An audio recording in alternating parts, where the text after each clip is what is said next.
Благодата на Господа Исуса Христа и любовта на Бога и общението на Святия Дух да бъде с всички вас.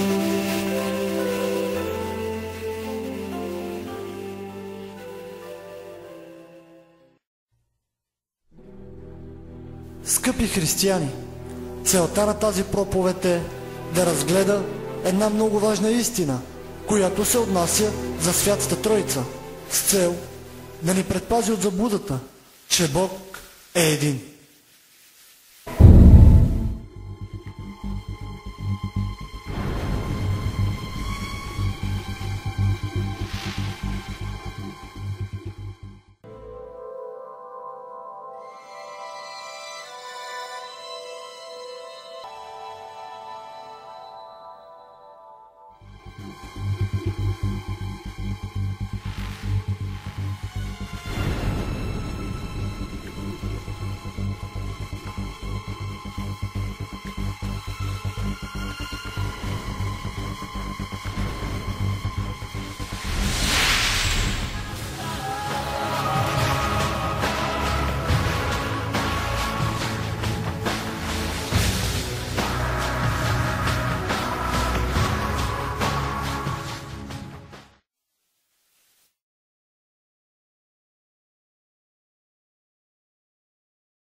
Бог разкрива себе си на тези, които го търсят, чрез две имена в Библията.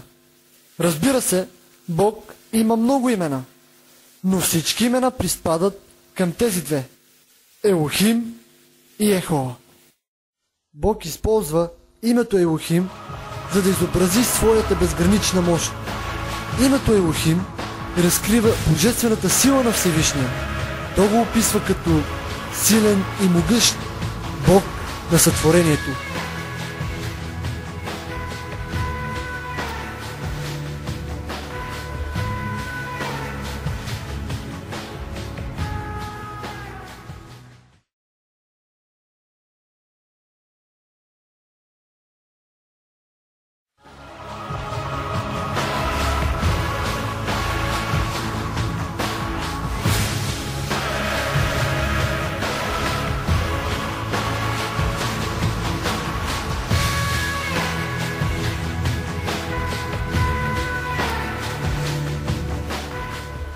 А второто име е Йехова, с което име Бог иска да подчертае своята заветна вярност и милост.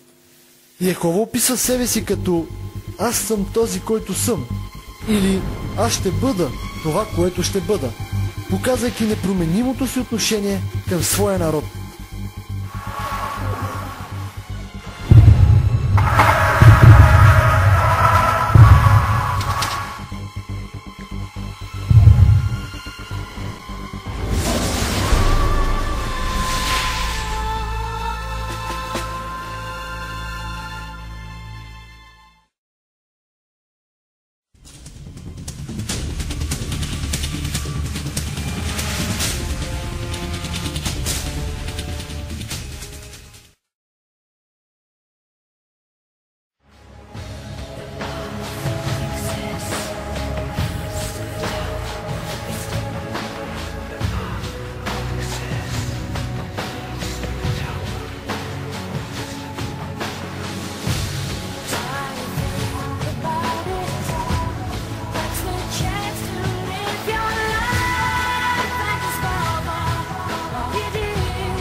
Могли все эти события быть предсказаны в Библии?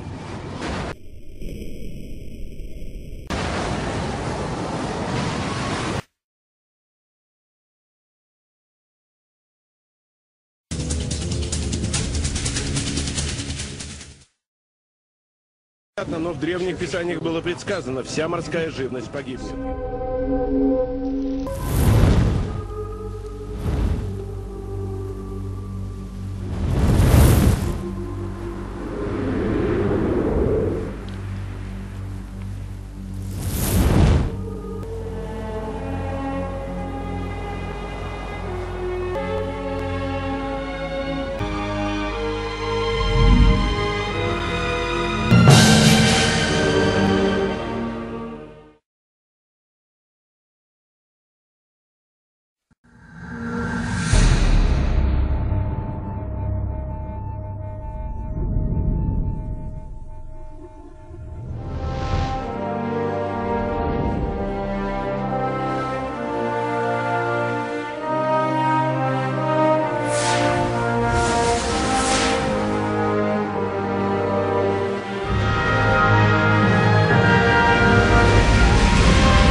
Сега с вас ще разгледаме 4 стъпки, за да разберем, че и трите личности на Божеството са 100% Бог. Първо ще започнем с Бог Отец, първата личност на Божеството. Бог Отец можем да го опознаем от и чрез Исус Христос, който каза: «Що мене си видял, видял си онзи, който ме е пратил». Второ, Бог Отец можем да го познаем също и от и чрез Святия Дух, който днес е между нас.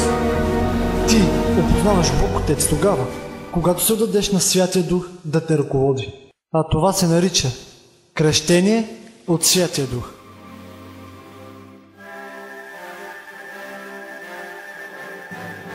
Така ли се отплащате на Господа, народе глупав и неразумен? Не е ли Той твоят Отец, който те е изкупил? Той, който те е създал и утвърдил.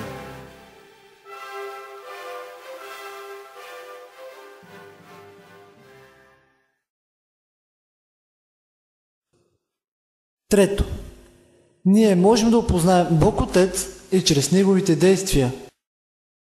Това ще рече, че ние трябва да се замислим и за всички неща, които Бог Отец е правил за нас. И за всички неща, които Той е създал. Защото много хора си отиват от този свят, а ние сме все още живи. Значи Бог Отец иска да ни използва за Негови инструменти, с цел да благовестваме.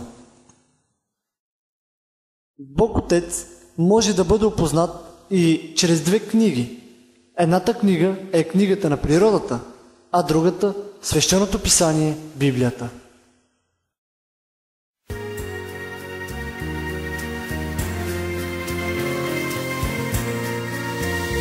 Понеже от създаването на света, това, което е невидимо у него, вечната му сила и божественост, се вижда ясно, разбираемо чрез творенията, така че човеците остават без извинение.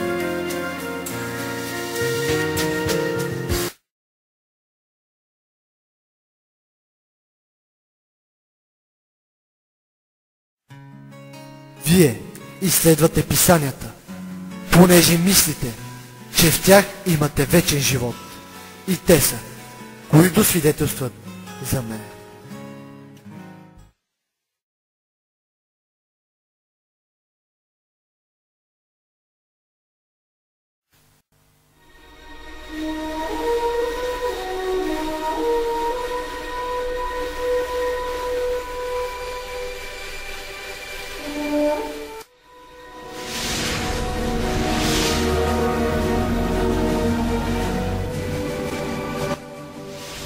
Бог Син можем да го опознаем чрез любовта си един към друг. Ако рече някой, любя Бога, а мразя брата си, той е лъжец. Защото който не люби брата си, когато е видял, не може да люби Бога, когато не е видял. Второ, Бог Син можем да го опознаем и чрез думите, които Бог Отец казва за него.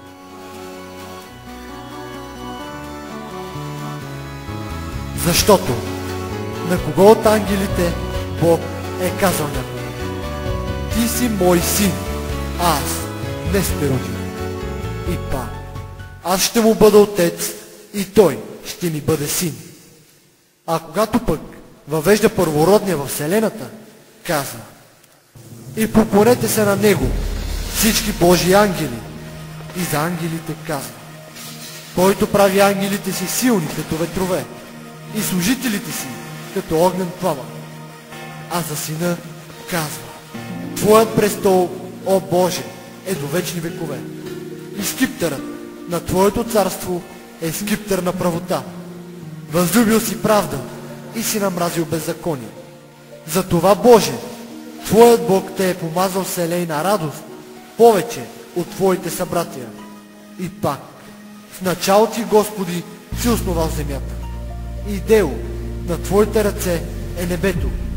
Те ще изчезнат, а ти пребъдваш. Да, те всички ще остареят като дреха и като на метал ще ги свиеш. И те ще бъдат изменени, но ти си същия и твоите години няма да се свършат. А на кого от ангелите е казал някога: седни отдясно ми, докато положа враговете ти за твое подножие.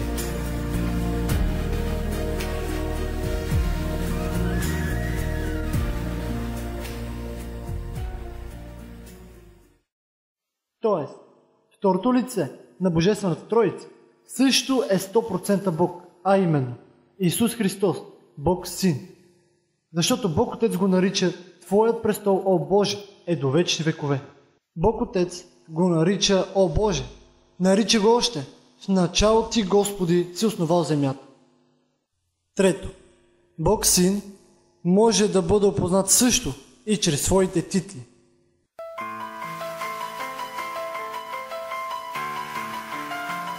Защото ни се роди дете, син ни се даде, и управлението ще бъде на рамото му, и името му ще бъде Чудесен, Съветник, Бог могъщ, Отец на вечността, Княз на мира.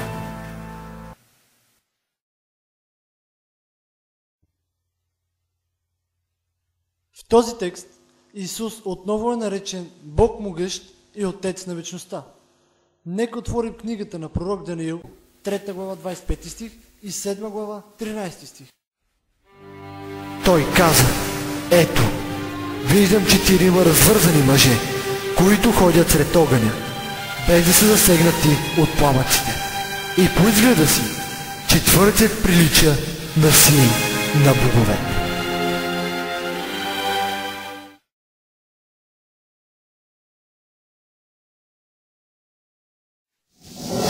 Гледах в нощните видения и ето, един като човешки син идеше с небесните облаци и стигна до стария плътни и го доведоха пред него.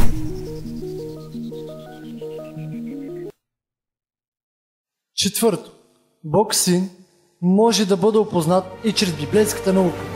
Библията казва в Лука, 24 глава, от 50 до 53 стихове: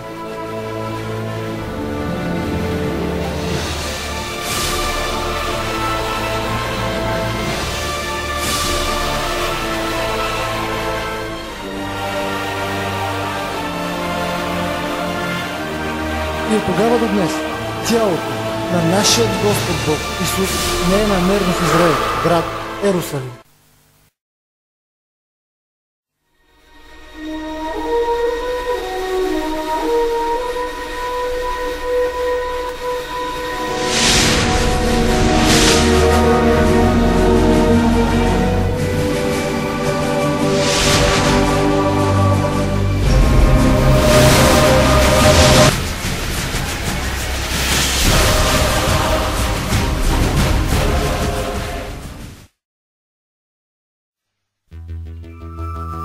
А на нас Бог откри това чрез Духа, понеже Духът издирва всичко, даже и Божиите дълбочини.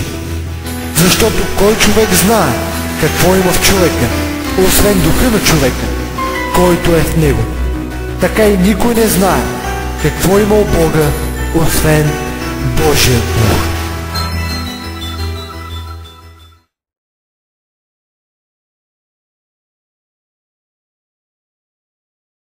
Бог, Святи Дух, може да бъде опознат от и чрез Бог Син, който каза: ако рече някой дума против Святия Дух, няма да му се прости нито в този свят, нито в бъдещия.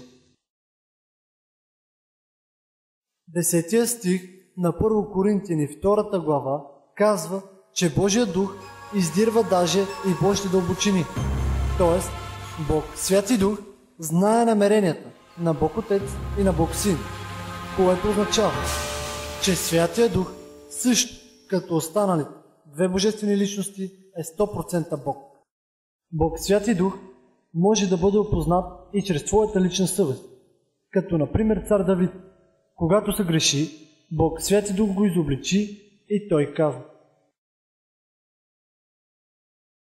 сърце чисто сътвори в мене, Боже, и дух постоянен обновявай вътре в мене, да не ме отхвърлиш от присъствието си, нито да отнемеш от мене Святия си Дух.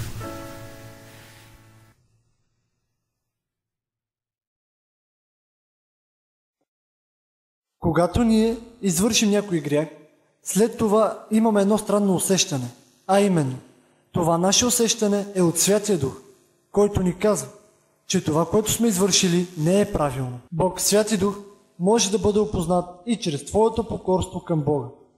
Бог, Святи Дух, може също да бъде опознат и чрез апостолите и пророците, описани в Свещеното писание, Библията. В Свещеното писание се казва, че един човек може да бъде кръстен само в 100% истинският Бог. А в така нареченото велико поръчение на Исус, когато Той се възнесе на небето, каза: кръщавайте ги в името на Отца и Сина и Святия Дух, което означава, че Святия Дух, също като останалите две личности, е 100% Бог. Но идва въпроса: защо Бог е използвал в Библията собствени местоимения в единствено число, ако те са три личности, отделни една от друга?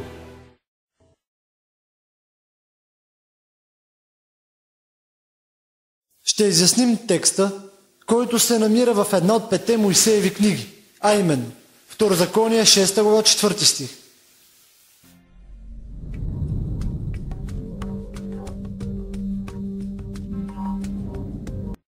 Този текст, преведен на български език, е една силна аргументация, че Бог е един. Но е и един от най-силните текстове, че Бог е повече от един. Ако погледнем думата, която Моисей използва за един, ще видим, че тя е ехад, която дума в себе си има значение за съставно единство. Тоест, до един застава още един. Като например, 1 плюс 1 плюс 1 е равно на 1. Моисей е имал предвид до Бог, който застава още един.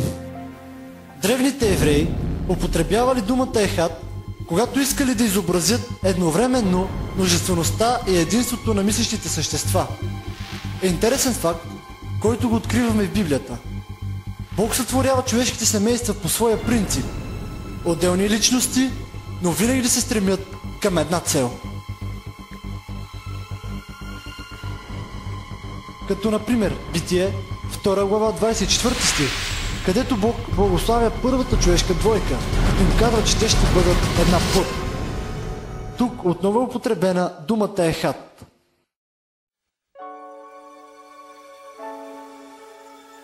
За това ще остави човек баща си и майка си и ще се привърже към жена си и те ще бъдат една плът.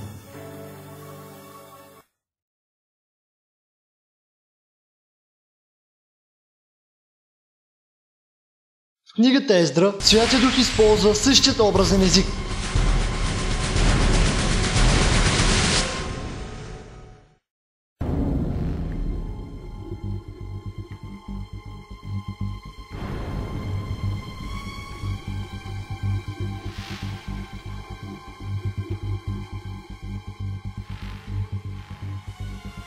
Става реч, че цялото общество е станало едно, макар да е съставено от множество хора. Пророк Езекиел ни дава прекрасен пример, който е изключително впечатляващ.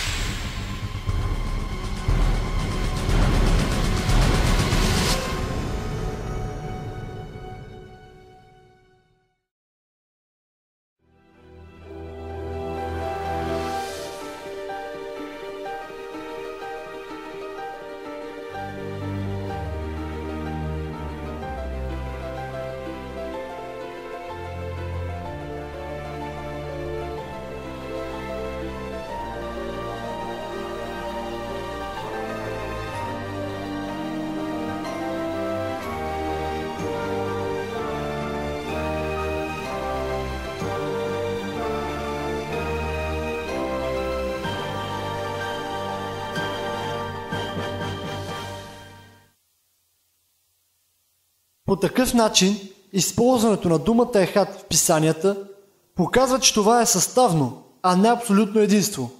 Те, разбира се, евреите, са имали и друга дума, която вече говори за абсолютно единство. И тя е Яхид, която дума се използва в Стария Завет общо 12 пъти.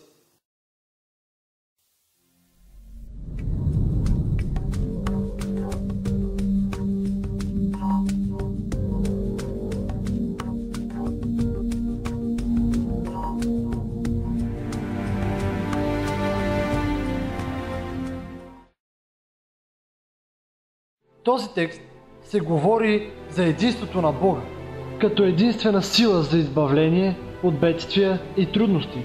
И думата, която е употребена за Бог, е Елоах. Думата Елоах е съкратена форма от една друга древноеврейска дума и тя е Елохим. Думата Елохим по принцип се използва за множествено съществително число на Бога. И в зависимост от действието, което се описва в дадени пасажи, тази дума Елохим приема тази форма. Било множествено, било единствено число.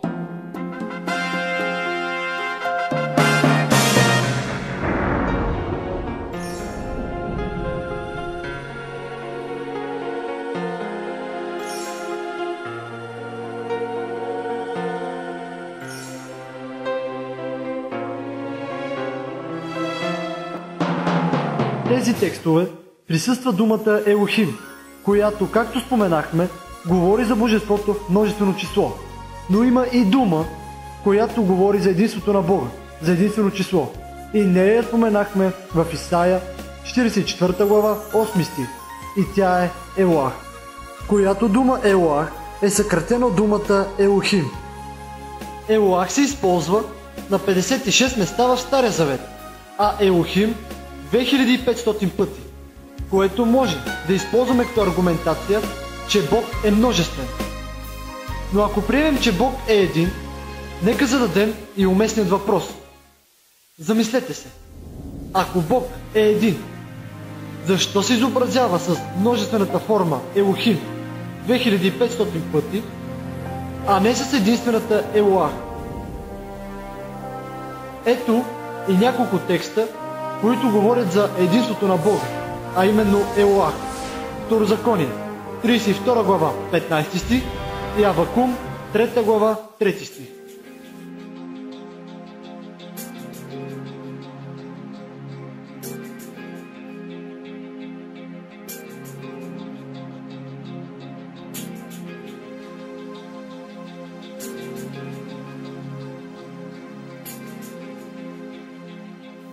Така че, до тук разбираме, че думата Елоах се използва, за да изобрази Бог като единствен създател, единствен могъщ, велик и княз на мира. Третият текст, който говори за Бог като един, се намира в 1 Коринтияни, 8 глава, 4 стих.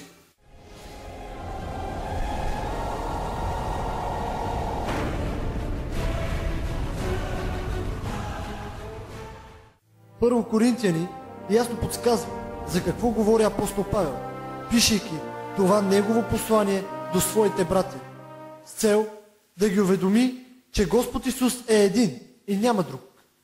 както казва и Библията. И чрез никой друг няма спасение, защото няма под небето друго име, дадено между човеците, чрез което трябва да се спасим. Апостол Павел им казва, че няма друг Бог, освен Господ Исус, защото евреите още от древните времена са се кланяли на изработени идоли, било от дърво, било от камък.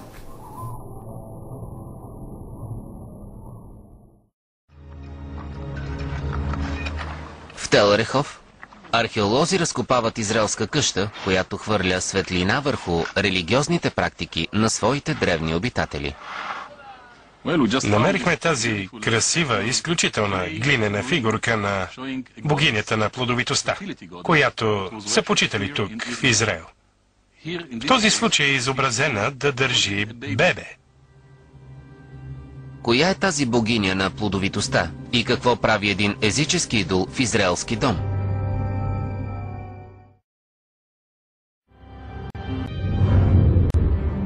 Виках ги, а те отбягваха от лицето ми, принасяха жертва на бааловци и кадяха на изтокани. Осий 11:2.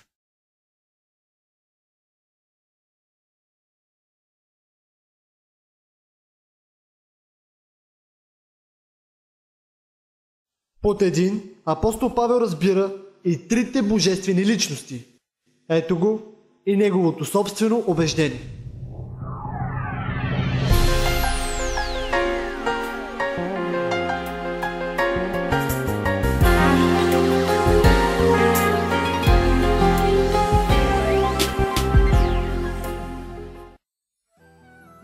Скъпи брати, сестри и приятели, ние имаме трима богове и нека не се страхуваме да го признаем.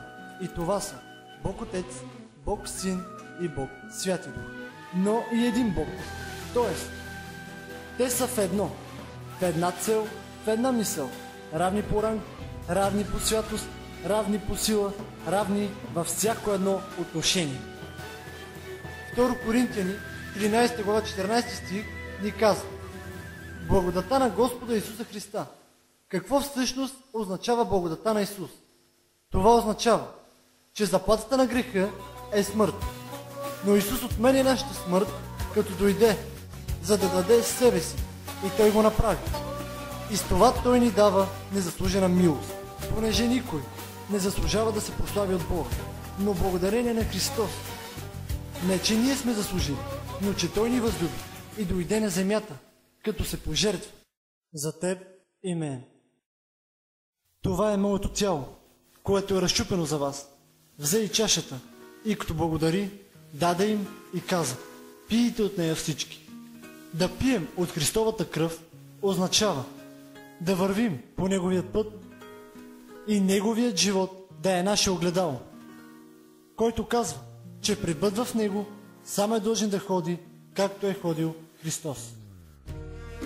И любовта на Бога. Любовта на Бога можем да я видим в Йоан 3 глава, от 16 до 17 стихове. И там се казва: защото Бог толкова възлюби света, че даде своя единороден син, за да не погине нито един, който вярва в Него, но да има вечен живот. Понеже Бог не е пратил Сина на света, за да съди света, но за да бъде светът спасен чрез Него. И общението на Святия Дух да бъде с всички вас. Ще приемете утешител, който мене ще прослави, и духна върху тях, за да приемат Святия Дух.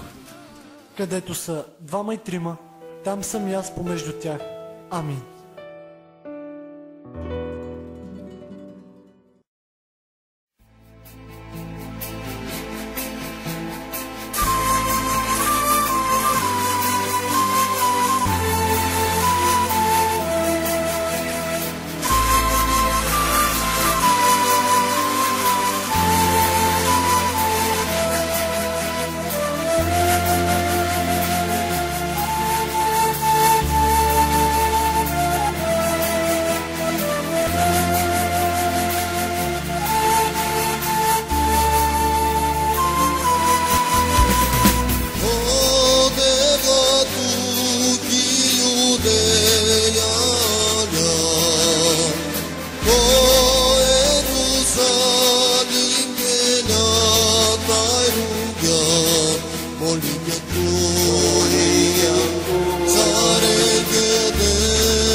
целия не са.